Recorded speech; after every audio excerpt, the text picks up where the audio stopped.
Hey guys, this is P tiger and welcome back to my channel. तो आज मैं आप लोग के साथ एक्स-मैन सेकंड कमिंग के इवेंट को स्टार्ट करने के लिए जा रहा हूं। अब मैं आपको इस वीडियो को स्टार्ट करने से पहले ही बता देता हूं कि ये इवेंट मेरे दिल के बहुत ही ज़्यादा करीब है। इस इवेंट ने मुझे रुलाया है, मुझे हंसाया है, मुझे जोश दिलाया है और सारे के सारे जज्बात इस पूरे एक इवेंट के अंदर मौजूद हैं। अगर आप एक्स-मैन के बारे में थोड़ा बहुत भी जानते हैं तो इस इवेंट को आप बहुत ज़्यादा एंजॉय करने वाले हैं। लेकिन इस इवेंट को स्टार्ट करने से पहले मैं थोड़ी सी इसकी बैक हिस्ट्री देना चाहूँगा, जो कि बहुत ज़्यादा ज़रूरी है, क्योंकि आप सब जानते हैं कि हम लोग अपनी पूरी की पूरी टाइमलाइन को फॉलो कर रहे हैं, जो कि हमने 2000 से स्टार्ट करी थी और अब हम तकरीबन जो है 2009, 2010 और 11 के कॉमिक के अंदर मौजूद हैं। तो अभी तक इसकी जो इतनी भी स्टोरी गुजर चुकी है, जो कि इसके अंदर आके कनेक्ट होती हैं, वो मुझे आपके साथ बताना ज़रूरी है ताकि इसके साथ आप ज़्यादा से ज़्यादा कनेक्ट हो सकें। तो जो लोग मेरे चैनल को रेगुलरली फॉलो करते हैं और उनको सारी की सारी स्टोरीज पता है कि क्या चल रहा है इस वक्त, तो वो सीधा इस टाइम स्टैम्प पे जाके इसको स्किप कर सकते हैं। लेकिन जो लोग आज हमें फर्स्ट टाइम ज्वाइन कर रहे हैं चैनल के ऊपर, मैं उनको बता देना चाहता हूँ कि इस सब की शुरुआत हुई थी बेसिकली हाउस ऑफ एम के इवेंट के साथ, जब स्कारलेट विच ने पूरे के पूरे दुनिया के अंदर से सिर्फ 3 वर्ड्स बोल के नो मोर म्यूटेंट्स सारी की सारी म्यूटेंट पॉपुलेशन को मिटा दिया था। उसके बाद कोई नया म्यूटेंट नहीं पैदा हुआ था और ना ही कोई नया म्यूटेंट बन रहा था। लेकिन अचानक मसाया वॉर नाम का एक इवेंट होता है, जिसके अंदर हमने देखा कि एक बच्ची पैदा होती है और वो पैदा होने के साथ ही म्यूटेंट बन जाती है, जबकि म्यूटेंट के केस में ऐसा कम होता है बहुत, और वो अपने 16-17 साल की एज में जाने के बाद ही म्यूटेंट पावर डेवलप करते हैं। लेकिन इस बच्ची की म्यूटेंट पावर इतनी ज़्यादा खतरनाक थी कि पूरा का पूरा सेलेब्रो जो था वो फ्राइड हो गया था उसकी पूरी पावर को चेक करने के चक्कर में ही। और इसी के साथ हमने देखा था उस पूरे इवेंट में कि किस तरह से केबल, जो कि फ्यूचर से होता है, वो यहाँ पास्ट के अंदर आता है, क्योंकि उसको पता है कि इस बच्चे को मारने के लिए बहुत ज़्यादा लोग मौजूद हैं और उसको मार भी सकते हैं। तो इसलिए केबल उस बच्ची को प्रोटेक्ट करता है और उसको एक नाम देता है होप समर्स। और इस तरह केबल उसको अपने साथ जो है फ्यूचर के अंदर ले जाता है ताकि उसको वहाँ सेफ रख सके। फिर इसके बाद हमारे पास इवेंट आया था मसाया वॉर का, जिसके अंदर हमने देखा कि केबल और होप जो फ्यूचर के अंदर मौजूद हैं, लेकिन उनका फ्यूचर के अंदर बहुत ही ज़्यादा मुश्किलें आ रही है, जहाँ पे एपोकलिप्स और स्ट्राइफ जैसे विलन उसका पीछा कर रहे होते हैं। तो वहीं पे साइक्लॉप जो है वो एक्स फोर्स की एक टीम को भेजता है, जिसको वुल्वरीन लीड कर रहा होता है, जो कि फ्यूचर में जाके उसको प्रोटेक्ट करती है। इसी के साथ साथ जब यहाँ पे सारे के सारे इवेंट्स चल रहे थे फ्यूचर के अंदर, जो कि केबल और होप के साथ थे, तो वहीं हमारे प्रेजेंट टाइमलाइन के अंदर एक्स-मैन के साथ एक बहुत ही बड़ी मुश्किल हो गई थी। वो लोग जो है एक जबरदस्त किस्म के मसले के अंदर फंस गए थे डार्क रेन के अंदर, जब नॉर्मन ऑसबॉर्न उनके ऊपर अटैक कर देता है। इसके जरिए जो उनका एक्स मेंशन होता है वेस्टचेस्टर के अंदर, वो मुकम्मल तौर पर बर्बाद हो जाता है। और अब क्योंकि एक्स-मैन को साइक्लॉप लीड कर रहा था, तो वो उनको एक आर्टिफिशियल मैन मेड आइलैंड के ऊपर ले जाता है, जिसको उन्होंने नाम दिया था उटोपिया। और अब एक्स-मैन बेसिकली वहीं पर रह रहे हैं। तो ये सारी की सारी सिचुएशन है इस वक्त, जो कि इस वक्त एक्स-मैन के ऊपर अराउंड बनी हुई है। और इन सारी की सारी सिचुएशन के अंदर अब हम देखेंगे कि किस तरह से हमने लास्ट जो सीरीज देखी थी केबल वाली, उसके बाद हमने देखा था उसके एंड में कि केबल और होप जो है फाइनली अपने प्रेजेंट के अंदर आ रहे हैं। और अब हम देखेंगे कि किस तरह से एक्स-मैन उसका यहाँ पे इंतजार कर रहे हैं। लेकिन मजे की बात यह है कि यहाँ पे सिर्फ एक्स-मैन ही उसका इंतजार नहीं कर रहे हैं, बल्कि उसके बहुत ज़्यादा दुश्मन जो कि इसके इंतजार में बैठे हुए हैं। सो गाइस, मैं आपको बताना चाहूँगा कि हमारे पूरा का पूरा इवेंट जो है ये तकरीबन 15 से 16 कॉमिक्स के अंदर मौजूद है। तो हर एक एपिसोड के अंदर हम एक इशू को कवर करेंगे, क्योंकि इसके इश्यूज काफी ज्यादा बड़े और डिटेल से भरे हुए हैं। और मुझे आपसे पूरी उम्मीद है कि इस वीडियो को स्टार्ट करने से पहले आप चैनल को सब्सक्राइब जरूर कर लेंगे, ताकि आप इस पूरे के पूरे ऑसम इवेंट का एक भी एपिसोड मिस ना करें। सो गाइस, चलिए बिना किसी और बात के अब इस वीडियो को स्टार्ट करते हैं।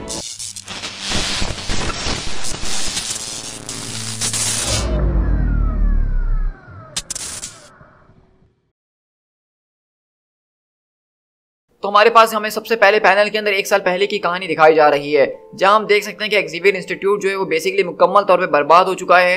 हैमर के लोगों ने, यानी हैमर की एजेंसी ने आके उसको चारों तरफ से बंद कर दिया ताकि वहां पे कोई घुस ना सके। और हम देख रहे हैं कि वो पूरा का पूरा एक्स-मैन सिर्फ एक खंडर बन चुका है और उससे ज्यादा कुछ भी नहीं है।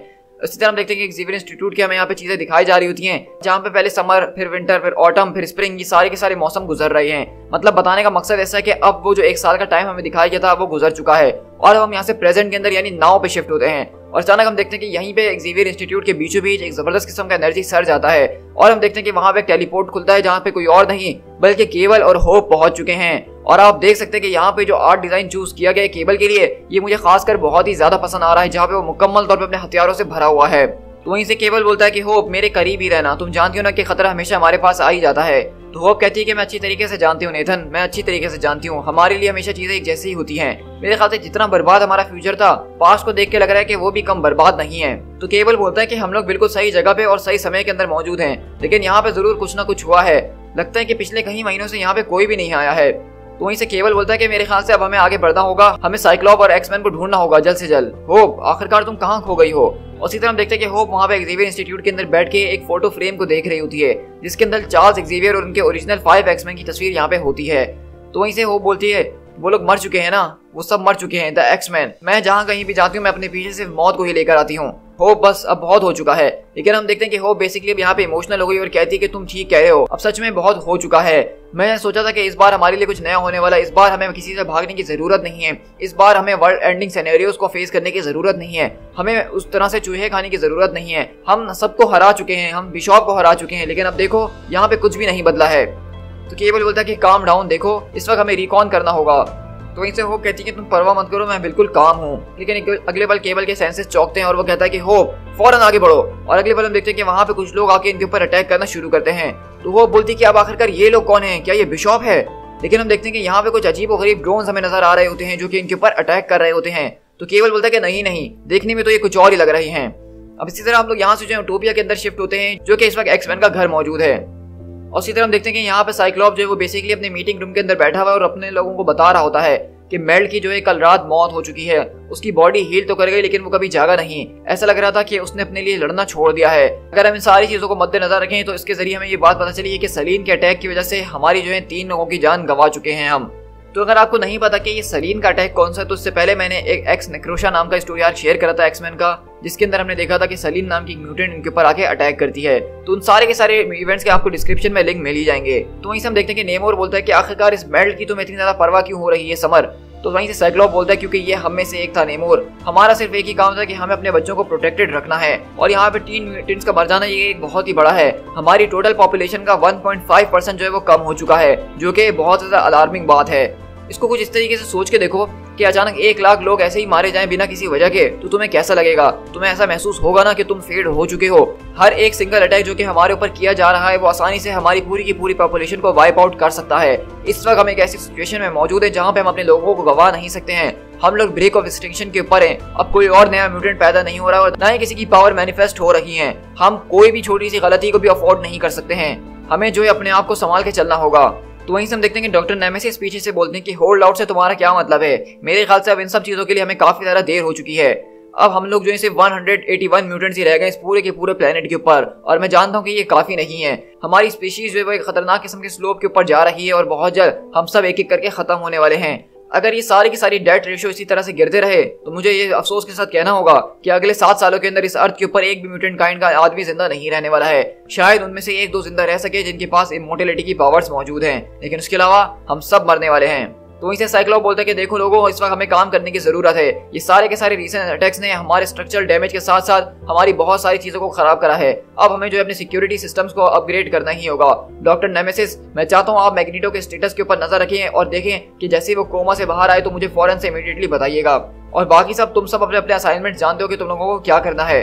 तुम सबका बहुत बहुत शुक्रिया। तो इसी तरह हम देखते हैं कि यहाँ से सारे के सारे लोग मीटिंग रूम छोड़ के जा रहे होते हैं, लेकिन वहीं पे एम्मा फ्रॉस्ट स्कॉट के पास आती है और कहती है कि स्कॉट, क्या तुम ठीक हो?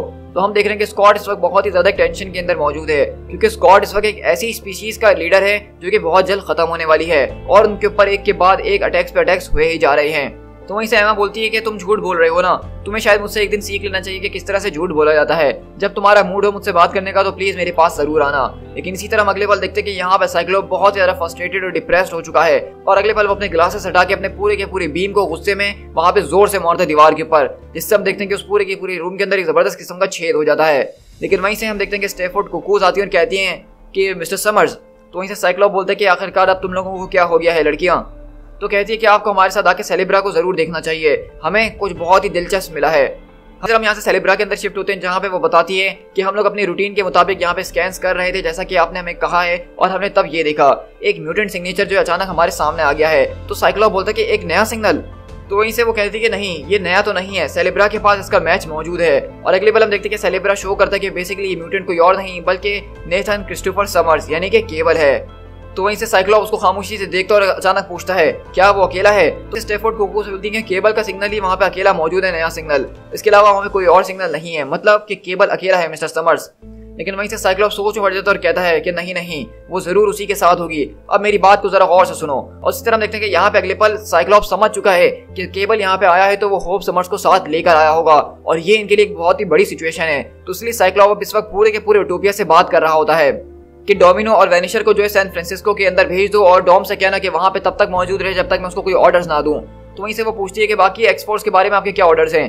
तो साइक्लॉप बोलता है कि उन लोगों की जरूरत मुझे कहीं और मौजूद है। मैं चाहता हूँ कि नेमोर और रोक फौरन से यहाँ पे पहुंचे और वो जो है यूटोपिया को कवर करने के लिए तैयार हो जाए अगर हमारे ऊपर कोई अटैक होता है। तो वहीं से वो कहती है कि नेमोर इस बात के लिए बिल्कुल भी नहीं मानने वाला है। तो वहीं से साइक्लॉप बोलता है कि इसीलिए तो मैं रोक को कह रहा हूँ, क्योंकि रोक की बातों को वो बहुत ही ज्यादा सुनता है। मैं जानता हूँ कि नेमोर इस वक्त हम में से सबसे ज्यादा पावरफुल एक्समैन है जो कि हम सबको बचा भी सकता है। इसी तरह हम देखते हैं कि यहाँ पे डोमिनो और वैनिशर जो है वो सैन फ्रांसिस्को के अंदर जा चुके हैं। रोक और नेमोर जो है यहाँ पे यूटोपिया के सामने खड़े हुए ताकि कोई भी खतरा हो तो पहले वो उससे मुकाबला करें। इसी तरह साइक्लॉप बताता है कि एरियल को फौरन से रेडी करो इन केस अगर हमें यहाँ आइलैंड से बाहर निकलने की जरूरत पड़ी तो हम उसको इस्तेमाल कर सकें। मैं चाहता हूँ कि कैनन बॉल की टीम जो है वो ब्लैक बर्ड जहाज के अंदर मौजूद रहे और एक होल्डिंग पैटर्न के ऊपर रहे ताकि जब भी हमें उनकी कहीं पे भी जरूरत हो अमेरिका के अंदर तो हम उनको फौरन वहाँ पे भेज सकें। उसी तरह हम देखते हैं कि यहाँ पे जो है कैनन बॉल्ट वगैरह अपनी न्यू म्यूटेंट्स की टीम के साथ यहाँ पे तैयारी कर रहे होते हैं ब्लैक बर्ड जहाज में जाने की। इसके अलावा जो मेरा अल्फा रोस्टर है उसको फौरन से असेंबल करो। उसके अंदर मैं चाहता हूँ कि मैजिक भी ज्वाइन करे और उनको पिक्सी के साथ भेज दो। यहाँ पे हम लोग जो है 5 मिनट के अंदर आगे बढ़ रहे हैं। इसी तरह हम देख रहे हैं कि बेसिकली साइक्लॉप ने जबरदस्त किस्म की पूरी सिचुएशन बना ली है सारे के सारे एक्समैन के साथ। उसी तरह हम यहाँ से केबल के पास शिफ्ट हो तो यहाँ पर उनके जबरदस्त किस्म के अटैक्स हो रहे हैं उन रोबोट्स के जरिए और वो कहता है कि target priority is the girl, लेकिन हमें उन दोनों को ही जान से मारना होगा। और वहीं से केबल बोलता है कि होप अपने वेपन्स को इस्तेमाल करो और अगले पल हम देखते हैं कि होप अपनी गन्स वगैरह निकालती है और उनसे मुकाबला करना शुरू करती है और कहती है कि आखिरकार ये लोग है कौन और आखिरकार मैं इनकी टारगेट प्रायोरिटी कैसे बन सकती हूँ। तो वहीं से केबल बोलता है कि तुम सबकी प्रायोरिटी हो हमेशा से ही इनके वीक स्पॉट जो है उनके लेफ्ट शोल्डर के ऊपर है, वहां पे अटैक करने की कोशिश करो। और अगले पल केबल वहीं उसी तरह से उनके ऊपर अटैक करके उनके आर्मर्स को बेकार कर रहा होता है। और उसी तरह हम देखते हैं कि यहाँ पे जबरदस्त किस्म से ये लोग मुकाबला करते हुए आगे बढ़ रहे होते हैं। और इसी तरह हम देखते हैं कि अगले पल यहाँ पे होप और केबल मिलकर इन सारे के सारे रोबोट्स को बर्बाद कर देते हैं। और उसमें से आखिरी रोबोट बोलता है कि commander this is unit 5, we need backup, I repeat we need. लेकिन वहीं से केबल इसके सामने आता और कहता है हे स्माइली, लगता है कि तुम्हारा बैकअप आज लेट आएगा। और अगले पल वो उनका काम तमाम कर देते हैं और केबल बोलता है कि चलो हमें आगे बढ़ना होगा। तो वहीं से होप बोलती है कि आखिरकार ये चीजें क्या हैं। तो केबल बोलता है कि मैं ये सब तुम्हें बाद में एक्सप्लेन कर दूंगा, अभी हमारे पास ज्यादा वक्त नहीं है, हमें फौरन यहाँ से निकलना होगा। और इसी तरह हम देखते हैं कि यहीं से केबल उनके आर्मर्स को चेक करता है और बोलता है कि मैं जानता हूँ इनके आर्मर के साथ कुछ ना कुछ गड़बड़ जरूर है। ये टैग जो है ये इस टाइम की नहीं बल्कि फ्यूचर से कहीं पे है। ये किसी तरीके से इसको क्लॉक करने की कोशिश कर रहे थे हमसे। तो इनसे वो बोलती है कि हाँ मैं जानती हूँ, control the situation, don't be controlled by it. तुमने मुझे हमेशा से यही सिखाया है। लेकिन इससे पहले हम देखें कि वो लोग अपने आप को संभाल सके। अगले पर हम देखते हैं कि वहां से एक और ग्रुप आता है जो कि अपने जबरदस्त किस्म के वेपन्स को तैयार करते हुए इनके ऊपर अटैक करने के लिए तैयार होता है। तो होप बोलती है क्या ये एक्समैन है? तो केवल बोलता है कि नहीं, मेरे ख्याल से नहीं, हमें आगे बढ़ना होगा। उसी तरह हम अगले पल देखते हैं कि यहाँ से यूटोपिया के ऊपर से ब्लैक बर्ड जहाज जो है वो आगे निकल चुका है। ये जहाज को ये लोग हवा के अंदर इसीलिए भेज रहे हैं ताकि कहीं पे भी फौरन पहुंचने की जरूरत हो तो साइक्लॉप सिर्फ उनको एक ऑर्डर के ऊपर वहां पे भेज सके। और वहीं पर अगले पल हम देखते हैं कि वो कहती है कि ओ। तो साइक्लॉप बोलता है कि अब इस ओ का क्या मतलब है? तो पिक्सी बोलती है कि मैंने तो आपसे कुछ भी नहीं कहा। ओ एक मिनट, आप टेलीपैथी के जरिए बात कर रहे हैं। तो अगले पल स्टेपवुड कुकूज बोलती हैं कि हमारे पास एक प्रॉब्लम है, अचानक से केबल का सिग्नल यहाँ से जा चुका है। तो साइक्लॉप बोलता है क्या वो छुपने की कोशिश कर रहा है? इसका मतलब कि वो किसी खतरे के अंदर हो सकता है। तो मैं चाहता हूँ कि तुम तीनों बहनें जो है एक एक करके वहाँ पे अपनी अपनी शिफ्ट्स को परफॉर्म करो और हर एक सेकंड की खबर तुम लोग मुझे देते रहोगे और अगली बार जैसे ही केबल आएगा तुम लोग मुझे फौरन बताओगे। तो वहीं से हम देखते हैं कि नाइट क्रॉलर बोलता है कि स्कॉट क्या तुम इस बारे में श्योर हो? तो साइक्लॉप बोलता है कि तुम किसकी बात कर रही हो? तो नाइट क्रॉलर बोलता है कि इस बारे में कि वो वापसी लौट कर आ चुकी है। तो साइक्लॉप बोलता है कि हाँ कट, वो वापसी आ चुकी है और केबल उसको वापसी घर लेकर आ चुका है। तो वहीं से नाइट क्रॉलर बोलता है कि मैं इस बात को जानता हूँ कि एक बहुत लंबा अरसा हो चुका है स्कॉट और अभी तुम्हारी जिंदगी के अंदर काफी हॉरिबल चीजें होके गुजर चुकी है, लेकिन मैं बस तुम्हें ये कहना चाहता हूँ एक बार कि तुम शायद उस बात पे विश्वास करो जो कि तुमने आज तक देखी भी नहीं है। तो तुम क्या इस बारे में बिल्कुल श्योर हो? तो वहीं से वो बोलता है साइक्लॉप के कट, इस वक्त हम लोग एक एक्सटेंशन फेस कर रहे हैं, हमारी नस्ल बहुत जल्द खत्म होने वाली है और इस सब को रोकने का या इसको ठीक करने का जो एक ही तरीका मुझे नजर आ रहा है वो लड़की है। तो वहीं से कर्ट बोलता है कि देखो इस बात का हमारे पास कोई एविडेंस नहीं है कि होप किसी किस्म की म्यूटेंट मसाया है, हमें तो इस बारे में भी नहीं पता कि उसके पास कोई पावर्स भी मौजूद है कि नहीं। तुम उस लड़की के ऊपर सब कुछ दाव पे कैसे लगा सकते हो? तो वहीं से साइक्लॉप बोलता है कि नहीं, मैं ऐसा नहीं कर रहा हूँ। तो वहीं से कर्ट बोलता है कि अगर तुम ऐसा नहीं कर रहे हो तो तुम सब कुछ अपने दिल और दिमाग उसके ऊपर क्यों लगा रहे हो और तुम सबको कुर्बान करने के लिए तैयार हो सिर्फ उस लड़की के लिए? तो साइक्लॉप बोलता है कि हाँ मैं ऐसा करने के लिए तैयार हूँ। तो कर्ट पूछता है कि आखिरकार क्यों? तो कहता है क्योंकि बहुत लंबे अरसे तक कोई म्यूटेंट्स नहीं थे, लेकिन एक दिन अचानक एक लड़की पैदा हुई जो कि पैदाइश के साथ ही एक म्यूटेंट थी। ये वो पहली म्यूटेंट थी जो कि एम डे के बाद से पैदा हुई थी। उस लड़की के अंदर कुछ ना कुछ तो स्पेशल जरूर है, उसको स्पेशल होना ही होगा। तो वहीं से हम देखते हैं कि नाइट क्रॉलर के गले में हाथ डालता है और बोलता है कि चलो कम से कम हम दोनों किसी एक बात के ऊपर तो इत्तेफाक करते हैं। और अगले बार हम देखते हैं कि बेसिकली यहाँ से Cyclops, Nightcrawler, Psylocke, Colossus, Magik, Wolverine, Angel, X-23 ये सारी की सारी जो अल्फा टीम है साइक्लॉप की वो यहाँ से टेलीपोर्ट करते हुए जाते हैं। उसी तरह हम देखते हैं कि यहाँ पे बेसिकली अगले पल साइक्लॉप और उसकी टीम पहुंचते हैं और वो यहाँ के देखते हैं कि बेसिकली यहाँ पे रोबोट्स वगैरह पड़े हुए होते हैं और वो लोग यहाँ पे जो है इन सारी की सारी चीजों को सस्पेक्ट करने की कोशिश कर रहे होते हैं कि यहाँ पे हुआ क्या है। वहीं से लोगन अपने सेंसर्स का इस्तेमाल करता है और कहता है कि वो लोग अभी कुछ देर पहले यहीं से निकले हैं और मैं यहाँ पे सूंघ सकता हूँ कि यहाँ पे एक और खुशबू मौजूद है, लगता है कि वो लड़की उसी के साथ थी।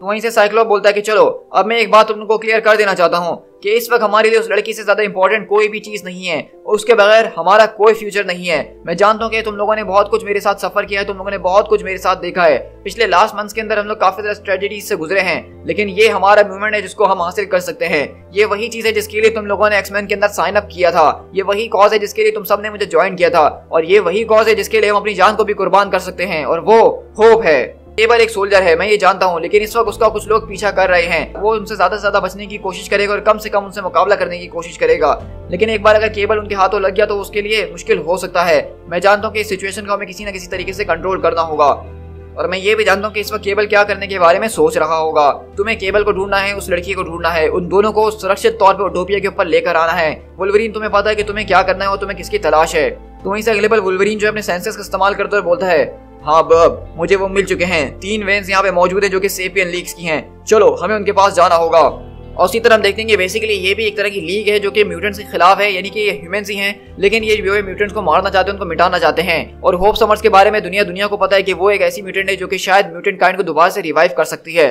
तो इसलिए ये सारे अलग अलग ग्रुप जो है वो होप समर्स का इंतजार कर रहे थे कि जैसे ही वो प्रेजेंट में आए उसको वो जान से मार डालेंगे। उसी तरह हम देखते हैं कि वो ग्रुप्स के मेंबर जो अपने रॉकेट वगैरह तैयार करके उनके ऊपर अटैक करने के लिए रेडी होते हैं। लेकिन इसी तरह हम देखें कि वो लोग जब यहाँ पे अटैक करने ही वाले होते हैं, हमें एक यहाँ पे जबरदस्त किस्म का शॉट मिलता है जहाँ पे हम देखते हैं कि मैजिक अपना पोर्टल खोलती है और उसके अंदर से सारे के सारे एक्समैन निकलकर यहाँ पे आते हैं, जहाँ पे नाइटक्रॉलर, क्लोसस, साइलॉग, X-23, वुल्वरीन, एंजल जबरदस्त तरीके से इनकी पूरी की पूरी वैन्स के ऊपर अटैक करते हैं। तो वहीं से मैजिक आती है और बोलती है कि ड्राइवर ने सीट बेल्ट नहीं पहनी हुई थी, मेरे ख्याल से तुम्हें थोड़ा सा केयर करनी चाहिए इन लोगों की, पीतरो। तो वहीं से क्लोसस बोलता है कि अच्छा, इस वक्त भी तुम्हें मजाक सूझ रहा है। और इसी तरह हम देखते हैं कर्ट बोलता है, इसमें से हम सबको बेहोश नहीं करेंगे, एक को छोड़ देंगे ताकि मुझसे सवाल कर सकें। तो X-23 बोलती है कि मैं पूरी कोशिश करूंगी।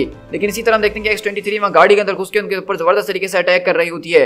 वहीं पे वुल्वरीन उनकी गाड़ी के टायर पंचर करके उनकी वैन्स को ठिकाने लगाता है। उसी तरह हम देखते हैं कि वो लोग यहाँ पे सारे के सारे लोगों को रोक देते हैं। तो कर्ट बोलता है, क्या तुम्हें कुछ मिला? तो वहीं से हम देखते हैं कि सारे लोग उसका दिमाग पढ़ रही होती है और कहती है कि नहीं, इनके दिमाग के अंदर किसी किस्म का इंटरफियरेंस है, मैं फील कर सकती हूँ कुछ मैकेनिकल टाइप का। लेकिन हम देखते हैं कि उसमें से एक आदमी जो है यहाँ पे तड़पता हुआ बाहर आ रहा होता है। तो वहीं से लोगन बोलता है कि कुछ पता चला? तो कर्ट बोलता है कि नहीं, इनके दिमाग के अंदर किसी किस्म की एंटी टेलीपैथिक टेक मौजूद है। साइलॉग को ऐसा लगता है कि वो उनको नहीं पढ़ सकती है। तो वहीं से हम देखते हैं कि वुल्वरीन उसको पकड़कर बोलता है, चल बेटा, अब मैं तुझसे एक आखिरी बार पूछूंगा, अगर तू सही सलामत जिंदा रहना चाहता है, कि आखिरकार तुम लोग हमें ट्रैक कैसे कर रहे हो? तो वहीं से वो बोलता है कि तुम लोग जाओ पहाड़ में म्यूटी, तुम लोगों का मरना निश्चित है, अब तुम लोग बच नहीं सकते हो, और मैं तुम्हें ये सब बताने से पहले अपनी जान गंवाना ज्यादा पसंद करूंगा। तो वहीं से लोगन बोलता है, क्या तुम इस बारे में श्योर हो? तो कहता है कि जान से मार डालो, तुम्हें जो करना है वो कर दो। लेकिन अगले बार हम देखते हैं कि वहां पे जो उनका दूसरा मेंबर होता है, वहीं पे X-23 उसके दिमाग के अंदर अपने दोनों क्लॉज डाल के उसकी जान ले लेती है। और ये देख के हम देखते हैं कि नाइटक्रॉलर के होश उड़ जाते हैं और बोलता है कि ये तुम लोग क्या कर रहे हो आखिरकार? और अगले बार वो टेलीपोर्ट करते हुए आता है और उसको पकड़ता है और कहता है कि ये तुमने क्या करा है X-23? तो वहीं से लॉरा बोलती है कि मैंने वही करा है जो कि मुझे करने की जरूरत थी। अब आप जानते हैं कि नाइटक्रॉलर का कैरेक्टर कैसा है कि अगर उसके सामने किसी की मौत हो जाए तो वो उसको बिल्कुल भी बर्दाश्त नहीं करता है, और खास करके उसकी टीम के लोग ही किसी को मार रहे हों।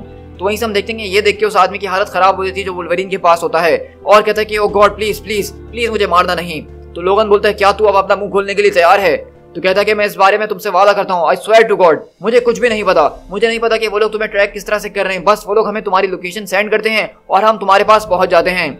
तो क्लॉसस बोलते हैं कि आखिरकार लोकेशन कौन भेजता है? लेकिन वहीं से हम देखते हैं कि साइलॉग बोलती है कि इनफ वुल्वरीन, आखिरकार यहाँ पे ये सब चल क्या रहा है? तुम, लॉरा, वॉरेन यानी कि एंजल, तुम लोग हमसे कुछ छुपाने की कोशिश कर रहे हो, मैं इस बात को फील कर सकती हूँ। लेकिन वहीं हम देखते हैं कि यहाँ पे नाइटक्रॉलर को गुस्सा आ जाता है और वो कहता है कि लोगन, तुम्हें और साइक्लोप को क्या सबके बारे में पता है कि तुम लोग यहाँ पे क्या कर रहे हो?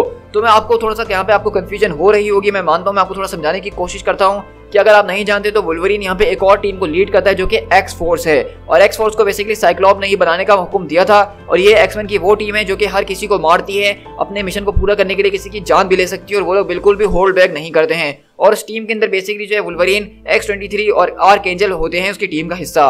तो यहाँ पे हम देख रहे हैं कि लॉरा ने अब यहाँ पे जब किसी की जान ली है तो वुल्वरीन और आर्कएंजल को उससे कोई फर्क नहीं पड़ रहा, क्योंकि वो उनके लिए आम बात है। लेकिन यहीं पे दूसरी तरफ साइलॉग, क्लॉसस और नाइटक्रॉलर के लिए ये एक बहुत ही बड़ी बात है, क्योंकि एक्समैन कभी भी किसी की जान नहीं लेते हैं। तो हम देखते हैं कि यहाँ पे वुल्वरीन को खामोशी से देख रहा होता है और उनकी बात का कोई जवाब नहीं देता है। और इसी तरह हम लोग यहाँ से वॉशिंगटन डीसी के अंदर शिफ्ट होते हैं, उस जगह के ऊपर जहाँ पे बेसिकली ये सारे के सारे इविल ऑर्गेनाइजेशंस मिलकर एक साथ काम कर रही हैं। अब मैं यहाँ पे आपको शॉर्ट करके बताना चाहूंगा कि यहाँ पे लैंग, स्टीवन, बॉलीवर ट्रास्क और विलियम स्ट्राइकर, इस तरह के जितने खतरनाक लोग हैं जो कि म्यूटेंट से नफरत करते हैं, बेसिकली इन लोगों ने एक साथ मिलकर अपनी अलायंस बना ली है। और ये जो अलग अलग फोर्सेस इनके ऊपर आके अटैक कर रही थी केबल और होप के ऊपर, ये इन्हीं की फोर्सेस थी। और हम देखते हैं कि ये सारे के सारे लोग एक उससे भी ऊपर बड़ी एंटिटी के लिए काम कर रहे हैं जो कि बेस्टियन है। अब बेस्टियन जो है वो दरअसल फ्यूचर का सेंटिनल है, जिसके पास एक जबरदस्त किस्म की जो है कॉन्शियसनेस आ गई थी और वो एक तरह का ह्यूमन फॉर्म के अंदर मौजूद है। और वो बेसिकली फ्यूचर से यहाँ पे आया है होप समर्स का काम तमाम करने के लिए, ताकि वो उस पूरे के पूरे फ्यूचर को प्रिवेंट कर सके, जिस तरह से बिशॉप अपनी पूरी की पूरी जिंदगी में कर रहा था उसको मारने के जरिए। तो हम देखते हैं कि बेसिकली इन सारे के सारे लोगों को, इन सारी के सारी रिसोर्सेज को यहाँ पे बेस्टियन ही कंट्रोल कर रहा है। और वो बताता है कि मैं इस बात को फील कर सकता हूँ कि म्यूटेंट मसाया यहाँ पे आ चुकी है, अब हमें उसको जान से मारना ही होगा। To be continued.